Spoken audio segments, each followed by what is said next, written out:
Good morning students, I am Neha Sharma and हम पढ़ रहे थे लास्ट क्लास में geography, India, size and location.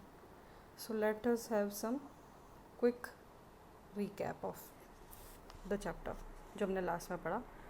तो सबसे पहले the address of India, as I would like to say it as a address only, कि इसमें देखिए क्या था.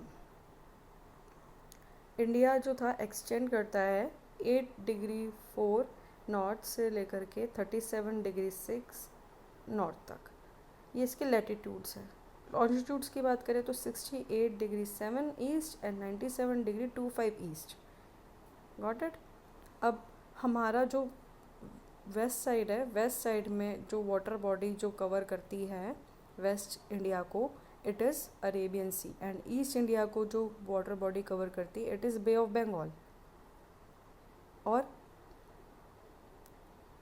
अंडमान निकोबार और लक्षद्वीप आइलैंड्स जो हैं, Andaman Nicobar island is in where, ये सब आप मुझे लिख कर बताएंगे कमेंट सेक्शन में. और जिसका भी जवाब नहीं आया, व्यूज़ के बराबर मेरे पास जवाब आने चाहिए. आप मुझे बताएंगे कि अंडमान एंड निकोबार आइलैंड जो हैं कौन कौन सी वाटर बॉडी में लाई करते हैं, अरेबियन सी में हैं या फिर बे ऑफ बंगाल में है, कहाँ पर है. ये मुझे जवाब आने चाहिए कमेंट सेक्शन में. अगर नहीं आए तो ये आपका होमवर्क है. You will see then. मैं फिर आपके पेरेंट्स को कॉल करके बताऊंगी कि बच्चे पढ़ नहीं रहे हैं. सदर्न मोस्ट पॉइंट मैंने आपको बताया था कौन सा था, इंदिरा पॉइंट.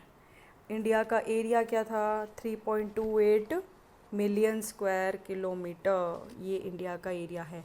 और वर्ल्ड के कितने एरिया के बराबर है ये, 2.4% of world total area. Got it. चलिए अब हम नया स्टार्ट करते हैं आज. सॉरी, एक चीज़ और रह गई थी. मुझे आप बताएंगे कि जो हम स्टैंडर्ड मेरिडियन ऑफ इंडिया लेते हैं वो कौन सी जगह पे है. Where it does it lie. The standard meridian of India lies in which city. ये दो क्वेश्चंस हैं आपके. पहला आपको ये बताना है, you must write it in the comment section, कि in which water bodies our two islands Andaman Nicobar and Lakshadweep lies.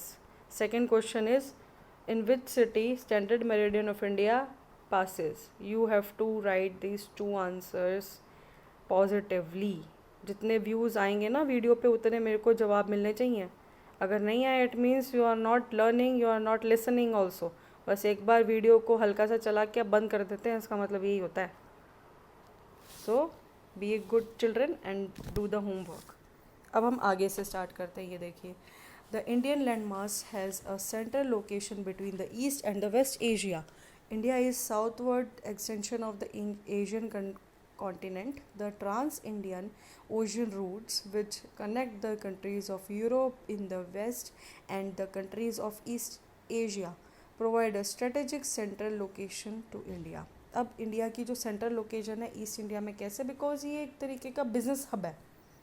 और ऐसा नहीं, आज से नहीं है. आपने अशोका द ग्रेट आपने देखा होगा, सीरियल आता था उसके अंदर, उसमें आपने देखा होगा कि ग्रीक जो लोग थे वो आकर के, ग्रीक थे, पर्शियन थे, सीरिया से थे, पता नहीं कहाँ कहाँ से लोग आकर के इंडिया में बिजनेस करते थे एंशियंट टाइम से, आज के टाइम से नहीं. और उस टाइम पर भी इंडिया की नेवल फोर्सेस जो थी, नेवल जो पावर थी वो बहुत स्ट्रॉन्ग थी. नेवल पावर स्ट्रॉन्ग होने का कारण ऐसा है, मैंने आपको फिर बताया था कि इंडियन सब continent, India is surrounded by water also. Most of the part is surrounded by water. So that's why the naval power was strong, जहाँ से कि बिजनेस वगैरह होते थे. नाउ इसलिए स्ट्रेटेजिक सेंट्रल लोकेशन है इंडिया की, बिकॉज वो एक तरीके का सेंटर पड़ता है जहाँ से सारे ओशन राउट्स जो पड़ते हैं, जितने भी ओशन से जाने के जो हैं, यूरोप जाने के हैं, क्योंकि इतने सारे कॉन्टिनेंट्स हैं, वहाँ तक पहुँचने के दो ज़रिए हैं. एक तो वाटरवेज के थ्रू, सेकंड आप एयरवेज से जा सकते हैं. Note that the Deccan peninsula protrudes into the Indian ocean, thus helping India to establish close contact with West Asia, Africa and Europe from the western coast and the southeast and East Asia from the eastern coast. हम eastern coast से तो south east Asia और east Asia से connection में आते हैं. East coast आपको पता है ना कौन सा वाला ईस्ट कोस्ट, जहाँ पे बंगाल उड़ीसा वाला जो साइड है वो ईस्ट कोस्ट है, ठीक है। और वेस्ट कोस्ट है क्योंकि वहाँ पर भी वाटर बॉडी है, अरेबियन सी है उधर, तो वहाँ से हम वेस्ट एशिया, अफ्रीका और यूरोप से कनेक्टेड हैं थ्रू वाटरवेज। क्योंकि भाई ज़मीन तो है नहीं ना, पानी ही पानी है, समुद्र है आगे, तो हम जाएंगे कैसे? शिप्स चाहिए हमको। अब वो तो राम जी थे जिन्होंने सेतु बनाया था, उसके बाद तो किसी की हिम्मत नहीं ना कि सेतु बना के जाए, तो हमने शिप बना लिया, हम अब शिप से जाते हैं, ठीक है। No other country has a long coast line on the Indian ocean as India has, and indeed इतनी लॉन्ग कोस्ट लाइन किसी भी कंट्री की नहीं है जितनी इंडिया की। कोस्ट लाइन क्या होती है बेटा? सुनो मेरी बात। जो भी एरिया है ज़मीन का जो पानी को टच करता है, वहाँ पे एक कोस्ट लाइन बन जाती है, ठीक है। तो इतनी लंबी जो कोस्ट लाइन है, जो एरिया जो है वाटर से घिरा हुआ है, वो सिर्फ इंडिया का ही है। अगर पूरा घिरा हुआ होता ना तो इंडिया भी एक कॉन्टिनेंट होता, जैसे Australia.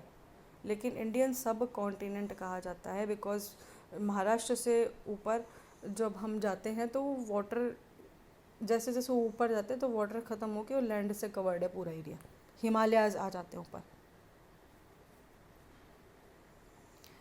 Okay, it is India's eminent position in the Indian Ocean which justifies the name of an ocean after it। बिल्कुल सही बात है। हमारी एमिनेंट मतलब हमारी इतनी अच्छी पोजीशन है कि हमारे नाम पर, हमारे कंट्री के नाम पर ओशन का नाम रखा हुआ है, ओशन का नाम रखा हुआ है, and which is Indian ocean. Since opening of the Suez canal in 1869 India's distance from Europe has been reduced by 7,000 kilometre. आपको अगर 700 किलोमीटर मैं बोलूँ तो आप सोचोगे कि 700 किलोमीटर भी कितना ज़्यादा होता है, यहाँ पे 7,000 किलोमीटर्स की बात हो रही है।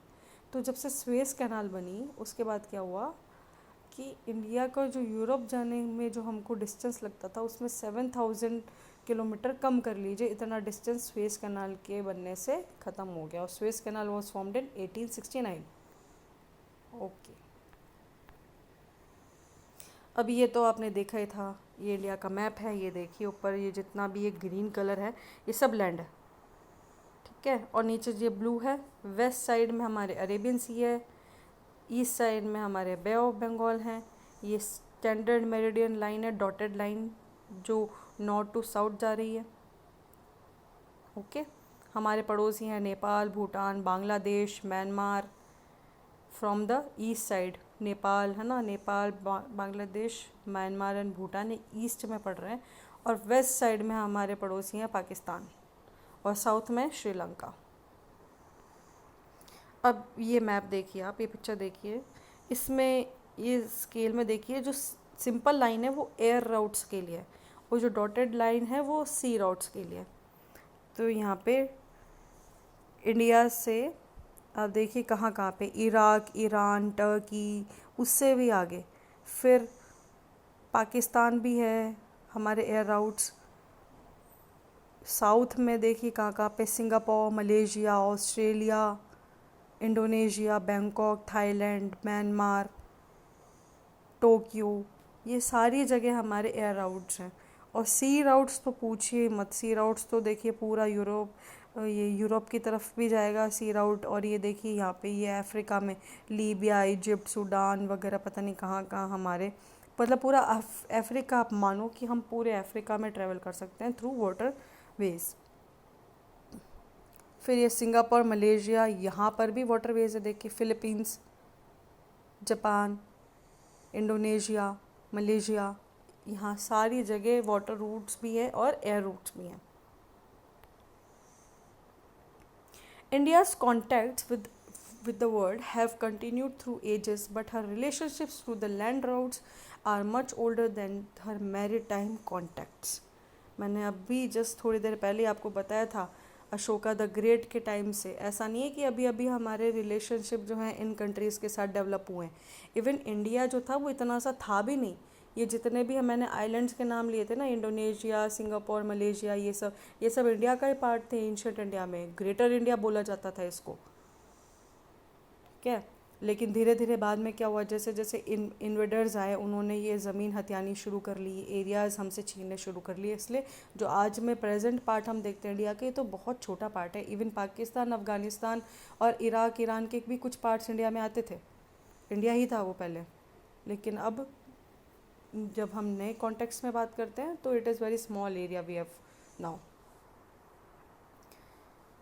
The various passes across the mountains in the north have provided passages to the ancient travelers, while the ocean restricted such interaction for a long time. अब इसमें क्या हुआ, नॉर्थ से माउंटेन्स की तरफ तो आना बहुत इजी है, आप चल के आ सकते हो, चढ़ के आ सकते हो। अगर थोड़ा बहुत हिली एरिया भी है तो उसका भी एक मतलब इलाज था, क्योंकि ज़मीन तो है। अब उस टाइम पे इतने बड़े ओशियंस को पार करके आना कितना मुश्किल होता था, तैर के थोड़ी आएगा इंसान, इतना लंबा तैर के पॉसिबल नहीं था वो। और पुराने टाइम से ही एंशियंट ट्रेवलर्स हमारे यहाँ पे आते हैं, सुलेमानी, ह्यून सैंग, और एक और नाम है मैं भूल रही हूँ, वो आप मुझे बताना कौन कौन सा नाम है, पढ़ा होगा आपने शायद, हर्षवर्धन के टाइम पर भी आए थे। और ये सॉरी मॉडर्न टाइम पर आए थे, कौन था, मेगस्थनीज था, डायमेकस था, ये सब फॉरेन ट्रैवलर्स थे जो ग्रीक से इंडिया के अंदर आए थे। चाइनीज़ मैंने आपको बता ही दिए थे, है ना, ह्यून सैंग, फाहीन, ये सब थे। मैंने चलो बता ही दिया आप लोगों को आंसर, आप क्या बताओगे अब। These routes have contributed in the exchange of ideas and commodities since ancient times. The ideas of Upanishads and Ramayana, the stories of Panchatantra, the Indian numerals and decimal system thus could reach many parts of the world. The spices, muslin मतलब जो मलमल का कपड़ा होता है पतला, ठीक है, जिसमें जैसे पनीर वनीर कभी बनाते हैं तो वो उसका पानी छानने के लिए बहुत ही बारीक चाहिए होता है कुछ, तो वो मसलिन क्लॉथ होता है वो। And other merchandise were taken from India to different countries. On the other hand, the influence of Greek sculpture and the architectural styles of dome and minarets from West Asia can be seen in different parts of our country. हमने उनको ज्ञान दिया, we have shared our knowledge with Western world. India को पहले ही पता था कि पृथ्वी गोल है, डेसिमल सिस्टम हमने बता दिया था, सोलर सिस्टम हमने बता दिया था, प्लैनेट्स हमने बता दिए थे, सब हमने बताया हुआ था। लेकिन बस यही चक्कर था, हमने उसको पेटेंट नहीं करवाया कि हमारी खुद की नॉलेज है, ये हमने पहले बता दिया था।